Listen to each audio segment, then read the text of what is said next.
Everyone can hear me all right? Thumbs up? Great. Okay, so Tanse Oki, hello, my name is Chelsea Klinka, and today I'll be talking about differentiating the teaching and learning process. So before I begin, I would just like to provide an acknowledgement of the lands upon which we are privileged to be on as visitors and learners. And especially because I am a learner and facilitator in food studies and anthropology, I work with the land and help plants grow quite often. And so it's really important that such work is carried out in a respectful way. And so the University of Calgary, if you're not familiar, it's located in Mohkinstsis, which is the now colonially known as Calgary. And Mohkinstsis is a Blackfoot term that represents the confluence of the Bow and Elbow rivers. And these are the traditional territories of the Blackfoot Confederacy, which includes the Siksika, Piikani, and Kainai nations, as well as the Tsuut'ina Nation and Stoney Nakoda. And this comprises of the Bearspaw, Wesley, and Chiniki bands. And Mohkinstsis is also home to Métis Nation of Alberta Region 3. And so this recognition of the ancestral connection of the Indigenous peoples of these lands is just one of the first steps in a long process towards reconciliation and truth. And as teachers and learners, and particularly for myself working with plants, it is our responsibility to engage with decolonial practices whose purpose is that dismantling of the oppressive structures and relationships to the land that have prevented and continue to prevent all people from moving forward in a good way. In Blackfoot, sapatsima is that collaborating in a good way. And so this very first step is something that I do in my classes at the onset of a semester, or any significant lectures or meetings that you have, is acknowledging the land, but making it personal to you, and then situating yourself as well. So similarly to our previous presentation, where Christopher situated himself and his family here, I will situate myself. And if you are located on lands that are different from Treaty 7, I encourage you please to type those lands in the chat feature. Just so that we are representing all the different treaties and territories upon which we are visiting and living upon. So a little bit about myself. It's really important to discuss who you are and how you've come to know what you know and have grown your knowledge bundles, so that it's also apparent what you don't know and where you're not from, and the epistemological frameworks or the backgrounds that you're positioned in and not. And this is really important in discussions of truth and representation. So again, my name is Chelsea. I also go by Edi Umliman, which is a spirit name given to me during my time living in Panama for a little over 2 years with a Nobe community, who I now call my family and home.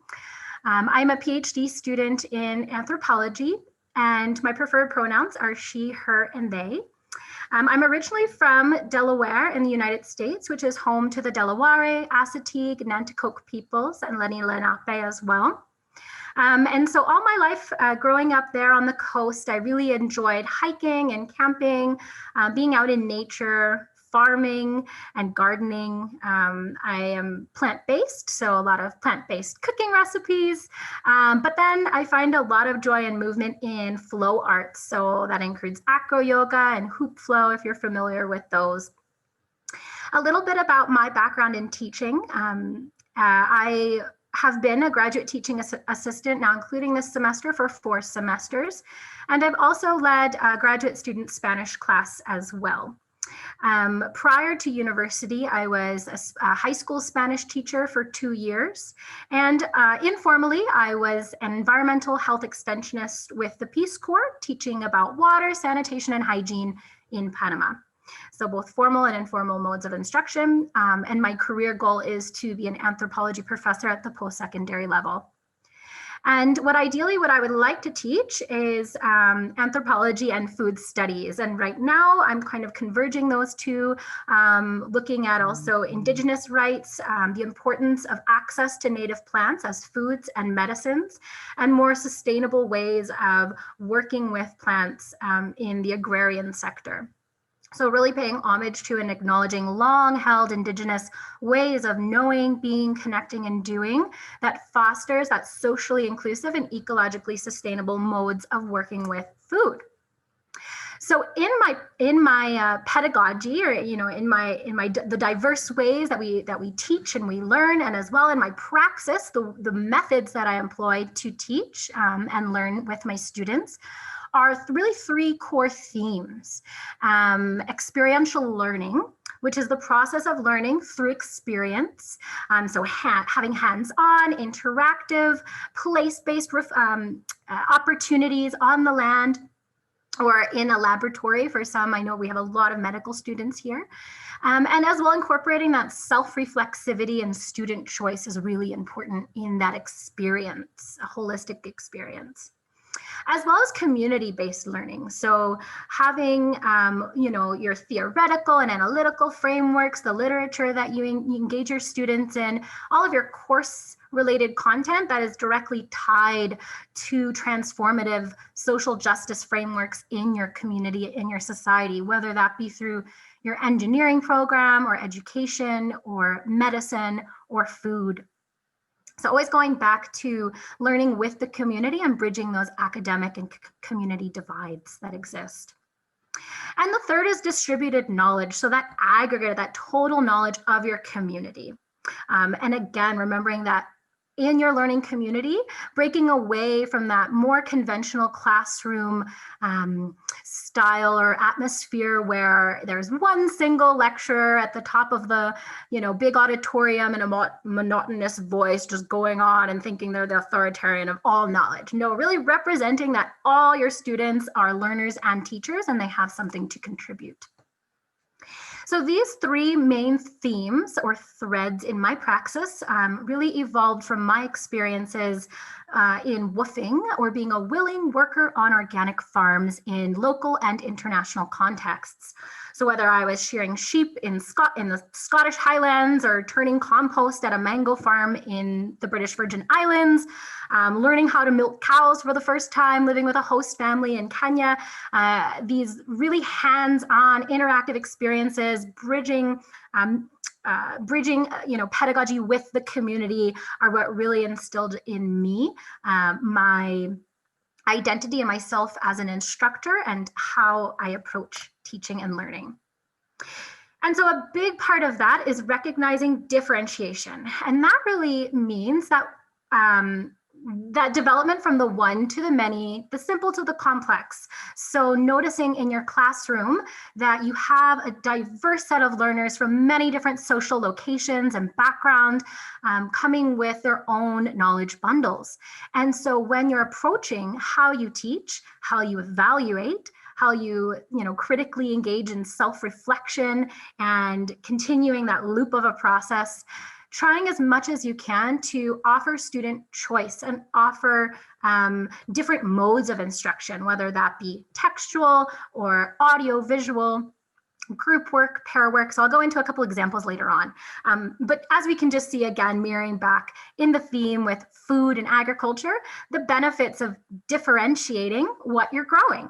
On the left, you can kind of see this conventional mechanized large-scale agriculture that we've come to know around the world with it's very, GMO heavy and chemical input oriented, just depleting its soils.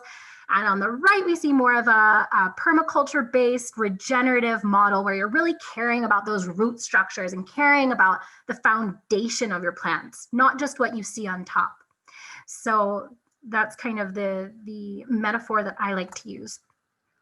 And so today our learning outcome, just so we can keep an idea in our mind of what we hope to gain by the end of this short presentation, is that we can differentiate the teaching and learning process through the integration of distributed knowledge, experiential, and community-based learning opportunities.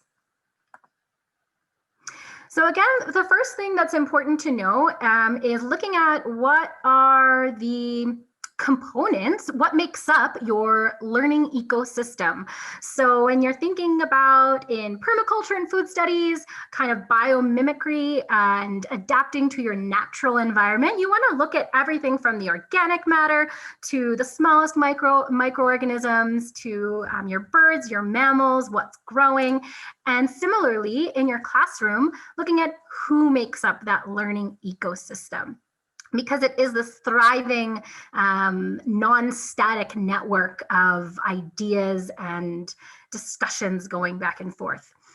So first is recognizing yourself as a teacher or a facilitator. So you're just facilitating the sharing and gathering of knowledge from person to person. Yes, we can produce knowledge as scholars, but it's really important to take a step back and humbly acknowledge that everything that we learn is coming from multiple sources and observations and experiences, and to acknowledge who you've learned what you have from, and just kind of situating yourself in that role. And so as facilitators, this could look like, the professors in the classroom, our teaching assistants, anyone that comes in to guest lecture or speak as a panelist.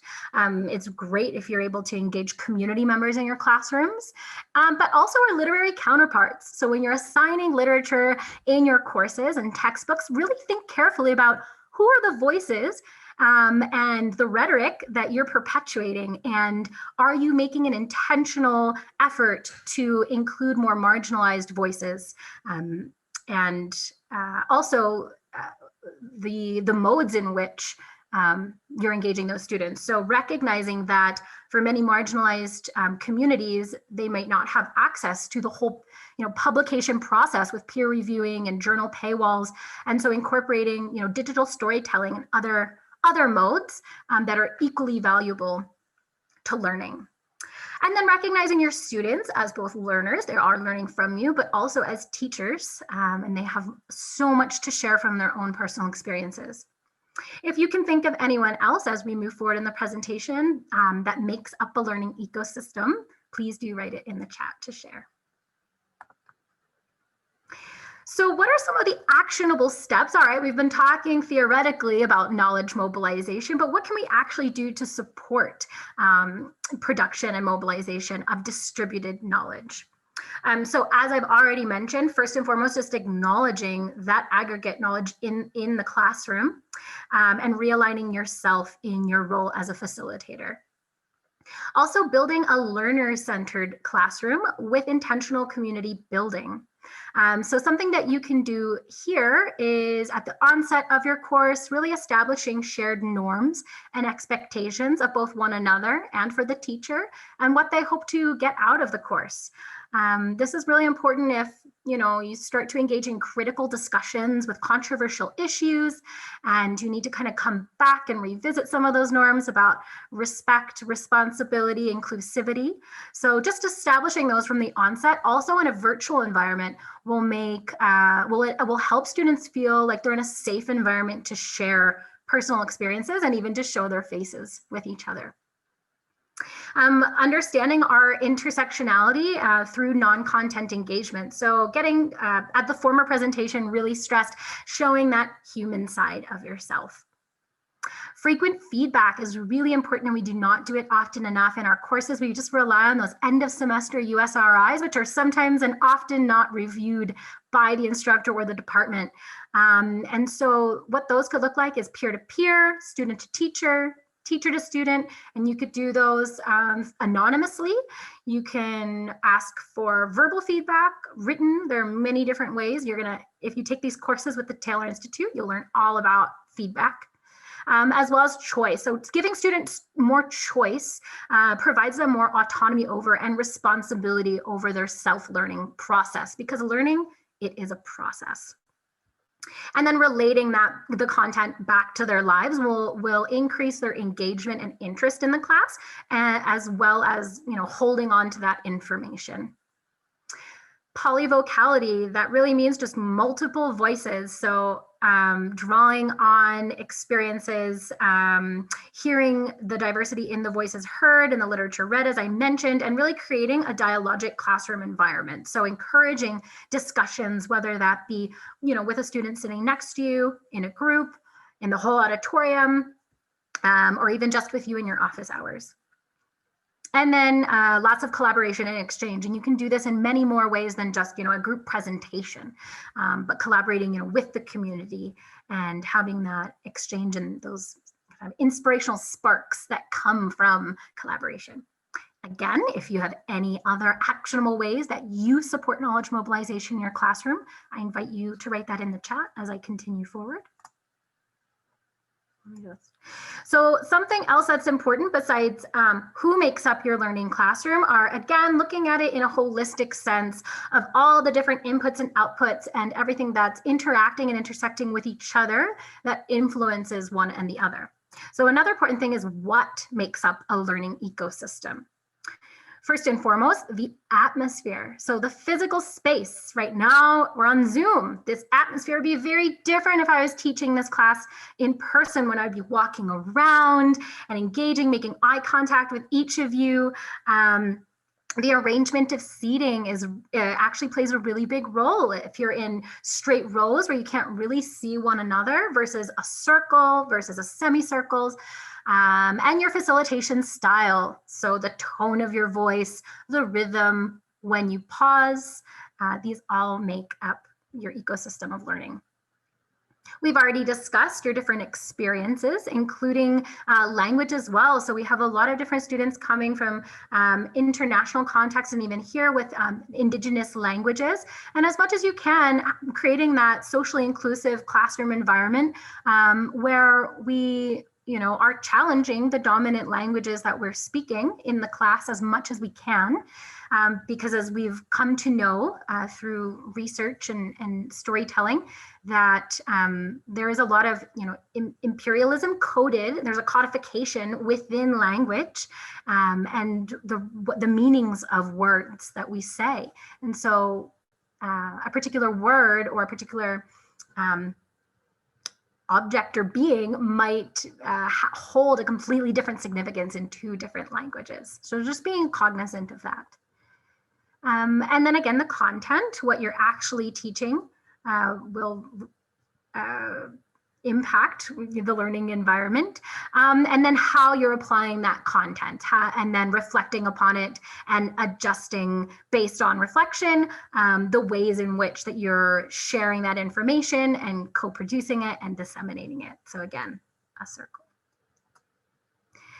So what are some actionable ways that you can build in experiential learning and community-based pedagogy, including distributed knowledge in your classroom?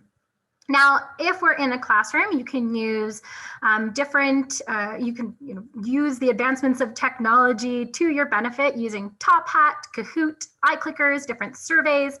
And this is a great way, especially if they're anonymous and students feel a little shy to share personal experiences, to address what are some implicit biases in your classroom, to share some lived experiences, and also to demonstrate systemic issues. So if you're diving into gender and politics and religion and business, and what are different challenges that people face to farming, these are ways that you can start to see trends just from the ideas that people are bringing into the classroom from what they've grown up with and been acculturated with. Something important is to try to change it up every 15 minutes so that your class doesn't get bored and starts falling asleep. And so something I like to do is also bringing in food. I bring in cacao nibs that I harvested down in Panama while working with cacao or chocolate trees. And those are like a caffeine booster as well. So when I'm starting to talk about different food and farming systems, I offer cacao nibs to students, and it'll just kind of energize them back up. Bringing in the community to you if you're not able to go out in a community, different kinds of assignments, and then again, that process of doing, reflecting, and applying. Now, some things to consider when you're in a classroom. You may come into different conflicts and disagreements. You might have some students who dominate the conversation over others. topic digression. We talked about this after the breakout room for our last presentation. Maybe some passive expectations and low participation. So I've experienced this when I really tried to get students involved in games and group works in a huge lecture hall. And some students just sit there and they're like, I just came to listen to the lecture. I don't want to participate. I don't want to engage. This is not a 400 level class. I didn't sign up for this. So some ways to kind of approach or mitigate these difficulties in your classroom is what Cheryl did, and what I did at the beginning of my presentation is stating why you're doing something in a particular way, so that then students know, okay, that has a purpose and I'm going to get something out of it. I just kind of have to go along with that process and trust it. Now, if you're able to get out into the field and have more field-based experiential learning and with the community, it's really important to have a transformative agenda. So really looking at policy structures, governing structures, what can we actually do to change the system? So not just producing food, but looking at food insecurity, food access, where are the food deserts in the city, and how can we come together in a sustainable, community-driven way to address our issues in food. Having activity-based assignments. So having your students go out into the community to attend a workshop, a speaker series, go out to a different restaurant you've never been to before or an outdoor space, and come back and write a reflective essay about that. Or student choice, they can submit a video or a vlog or an art piece that represents what they learned. So again, it's about just demonstrating what you are learning and not just about what you don't know in a standardized test form. Again, doing that reflecting and applying, and things to consider are ethics. That's a huge one when you're going to be working out in the community. See if first you need to go through an ethics application to get that approved. Especially if you're working with more marginalized communities and Indigenous communities, you have to get that ethics approval first so that we're not kind of perpetuating colonial historic structures of power and authority that have been pervasive within academia. So we really want to, try to dismantle those in all layers of the process. Transportation and accessibility, especially right now, all of our U-passes have been canceled. Students can't get around. So formulating that in, if you need to provide some kind of public transit pass or stipend or something like that, incorporate it into your class. If you have the funds to lead, a student group out to a farm, it can be expensive to get there. And then levels of comfortability. So again, some students are coming in, this is their first time living in Mohkinstsis and they don't know their way around or they don't know their classmates, and it might even sometimes go against cultural protocols that they've grown up with in spaces that they're allowed to be in, or the ways in which they're in that space. And then of course, COVID. So I have a little learning activity for you now as we wrap up, and really to reflect the lesson of differentiation and how we're all coming in with different ideas and meanings of importance to us and how that impacts the ways that we're learning and relating in the classroom. I want you to take 1 minute to get up and go find an item of importance that has impacted your outlook on life and or has taught you a really important lesson. And then after that minute, please come back to the group. You can kind of just show it up on the screen so we all can see. And then we're going to put you into breakout rooms of a couple participants each. And you'll have 5 minutes, 4 to 5 minutes to share the item that you chose, what it's taught you, and how could you reteach that lesson to appear using the same or a different item. Ready? Does anyone have questions before I send you off? An item of importance. Nope. Okay, ready, set, go.